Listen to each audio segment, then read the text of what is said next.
Hello, hello, hello. Magandang araw po sa inyong lahat. Ako po'y nagbabalik. Okay? Unang-una sa lahat, maraming salamat po sa mga nanonood sa akin na paisa-isa at saka doon sa mga subscribers ko. Thank you so much sa support. Okay? Kahit na konti pa lang kayo. Alright. So, yeah.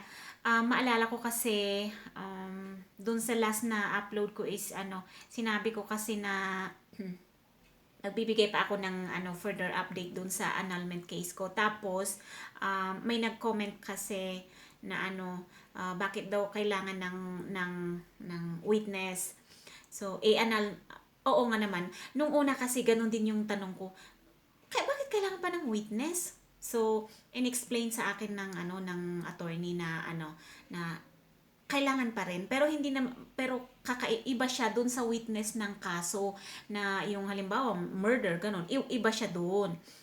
Kapag sinabing witness kasi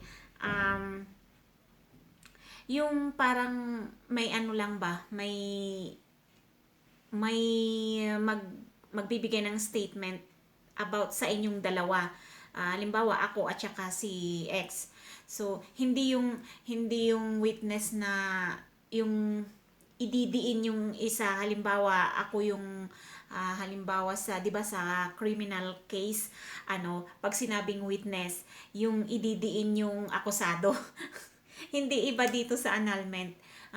Kailangan lang nila ng witness kasi kailangan nila ng someone um, who's gonna narrate what happened to the marriage or what happened to both of us, me and my ex.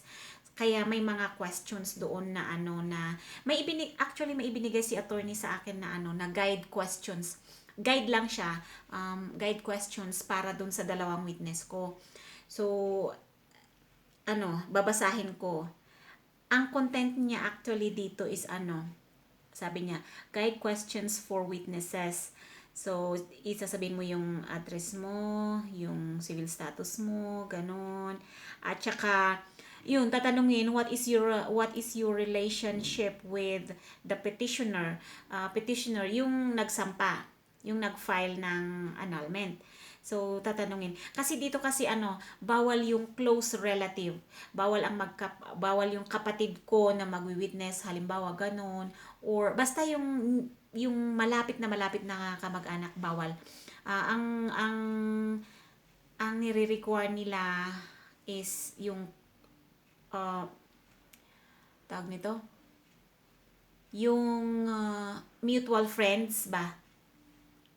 Yung friends nyo pareho ng ako at saka si ex, yung friends namin. Kasi ang pagkakaintindi ko doon sa sinabi sa akin kasi yung hindi naman not necessary na may papanigan yung witness. Basta kung tatanong lang uh, ganito kasi yung question, basahin ko na lang. How did you come to know him or her? Paano mo nakilala, halimbawa, yung witness, tatanungin kung paano niya nakilala yung petitioner. So, yun. Tapos, yun, provide a brief family background or family background of the petitioner if you know. Ganun, parang magbibigay lang siya ng yung background nung family background nung petitioner. Yun. Ito yung mga questions, sample questions na ibinigay ni attorney. Tapos, meron pa dito, describe petitioner's upbringing. How was petitioner raised by her parents? Yung mga ganon-ganon. Were they good parents? Why did you say so? Ganon-ganon. Ala, di ba ang arte? Kaya kung ako yung tatawagin na mag-witness at hindi ko naiintindihan yung proseso ng annulment, yung sasagutin mo yung mga ganyan na tanong, parang ang hirap, parang pero kailangan natin i-explain sa mga witness natin na hindi ito criminal case. Tawag dito criminal case ba yun? Hindi ito yung parang kaso ng may pinatay ka o iba.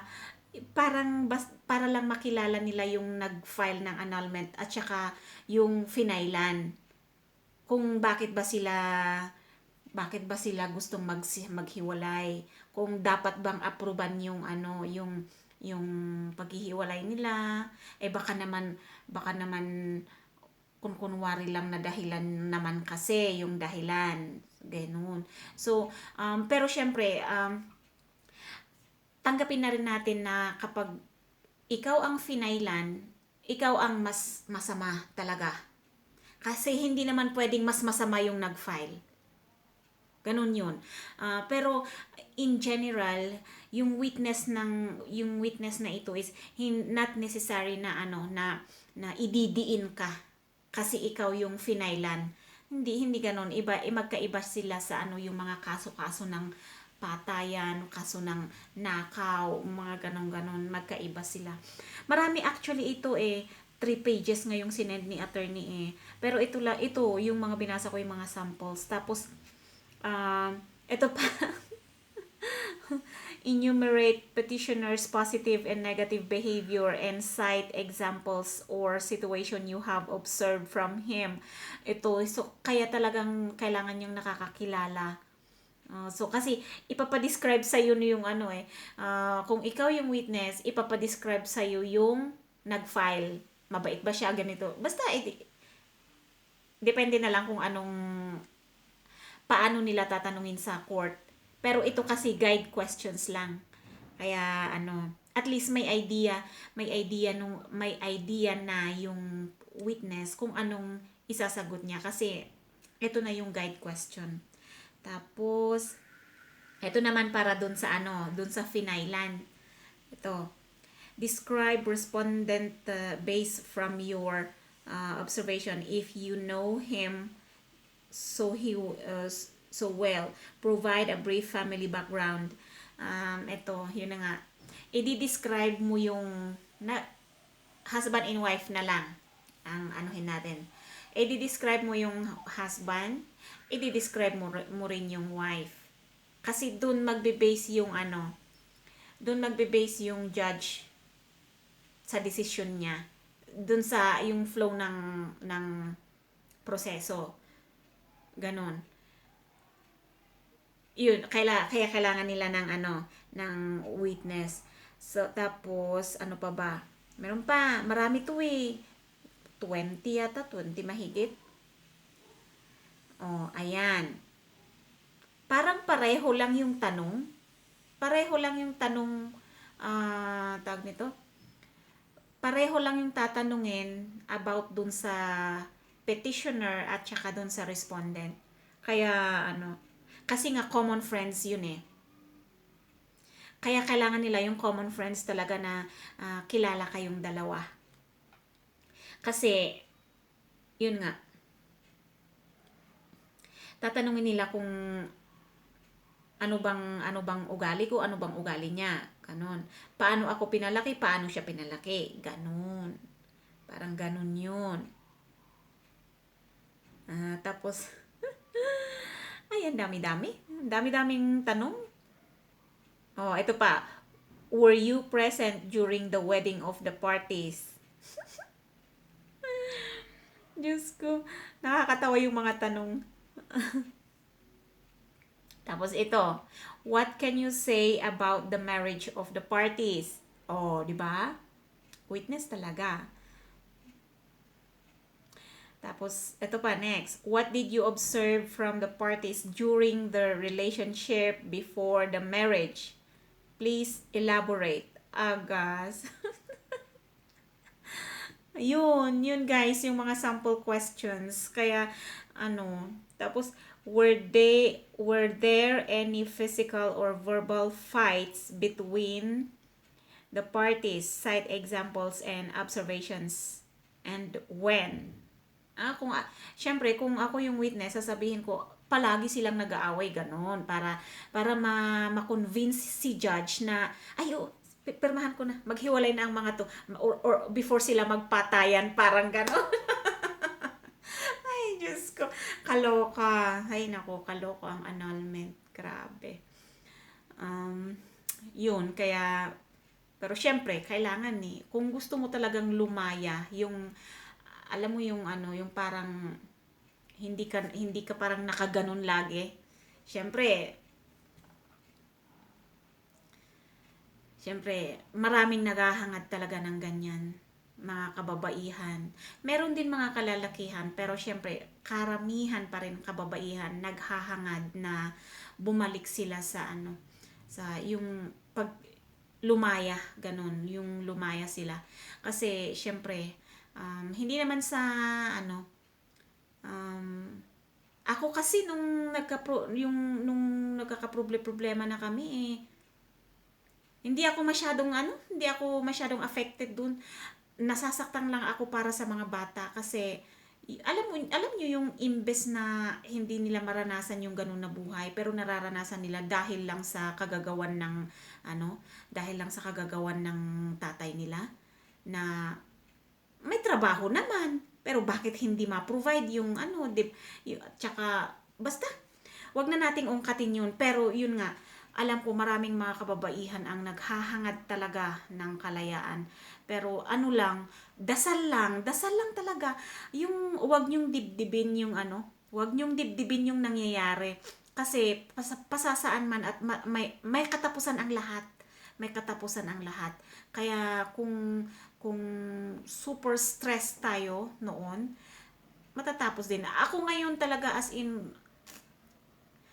hindi ko naman sinasabi na ang ganda-ganda ng buhay ko Syempre, pero compared noon, masasabi ko na na stress-free na ako. Hindi ko naman pwedeng sabihin na oo, nahihirapan ako sa buhay ko ngayon, pero hindi yung pagpo-provide ng kailangan ng anak. Kaya nga tayo nagtatrabaho, 'di ba? Pero hindi naman natin pwedeng sabihin na stress 'yun kasi doon tayo nabubuhay. Nagsimula ang magtrabaho nung nag-violate si Adan at saka si Eve kay doon sa rules ni God. Kaya ako in my case, tanggap ko na talagang mahirap ang buhay. Pero yung parang may nanggaganyan sa na yung walang respeto na yung alam mo yung parang tawag nito, hindi ko ma-explain yung parang hindi mo maramdaman yung support, 'di ba? Tapos parang all for one pa sila. 'Di ba? Parang yun. So what's the use? Alangan naman ayaw naman siguro natin na mamatay ng ganun, 'di ba? Like for example ako, kung mabubuhay pa ako ng 10 to 15 years, gusto ko naman yung masaya. Gusto ko naman yung yung kontento, yung okay lang na buhay na hindi naman mayaman na mayaman kasi wala na akong hindi na ako naghahangad ng kayamanan. yung okay lang na na happy lang, ganon. For as long as nagtatrabaho ka para may pambili ng pagkain. Hindi bali nang wala kang ari-arian. Dahil ako talaga wala akong ari-arian, promise. Hindi ko kinakahiya yun. Kasi, nung maliliit pa yung mga bata, ako lang talaga ang nag-alaga sa kanila. Sabay, racket-racket. Sabay, kapag malaki na yung bata, nagtatrabaho. Ganun. So, hindi na ako naghahangad talaga ng alam niyo yung kayamanan talaga na wag na, makakain lang tayo ng araw-araw, okay na.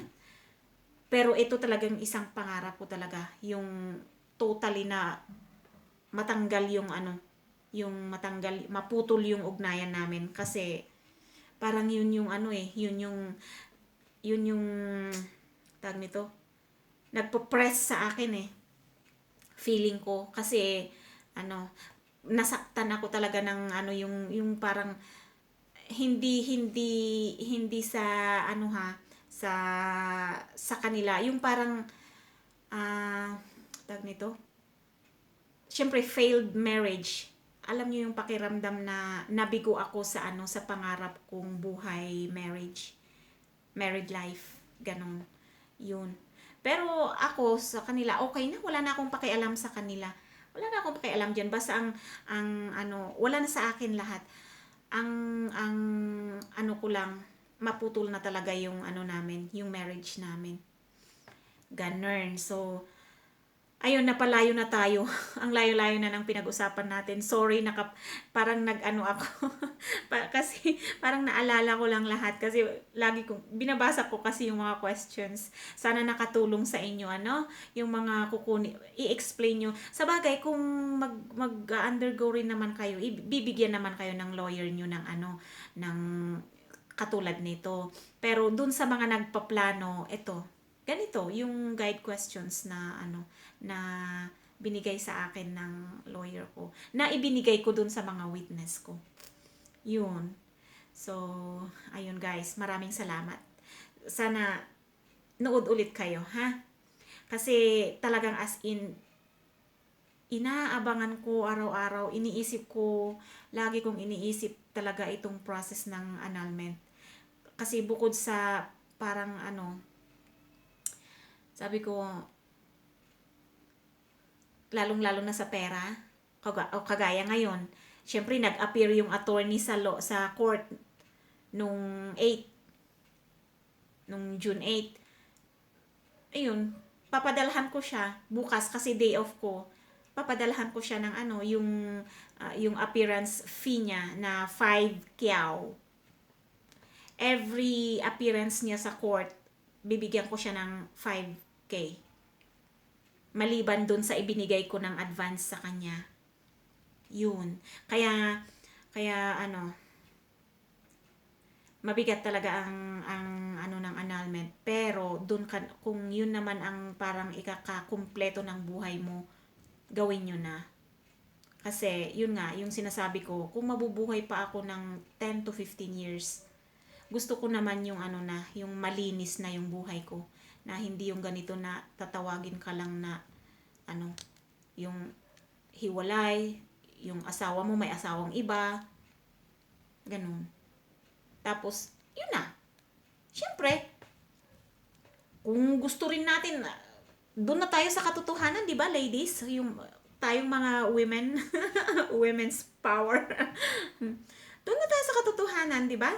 Lalong-lalo na kung middle age pa naman tayo. Hindi naman sa ano kung ano-anong rason diyan. Syempre, paano kung umabot tayo ng 60 years old, 70 years old, para may kasama din tayo na nagkakape, di ba? Habang nag-aalaga ng apo. Ako kasi gusto ko pang ano, ako kasi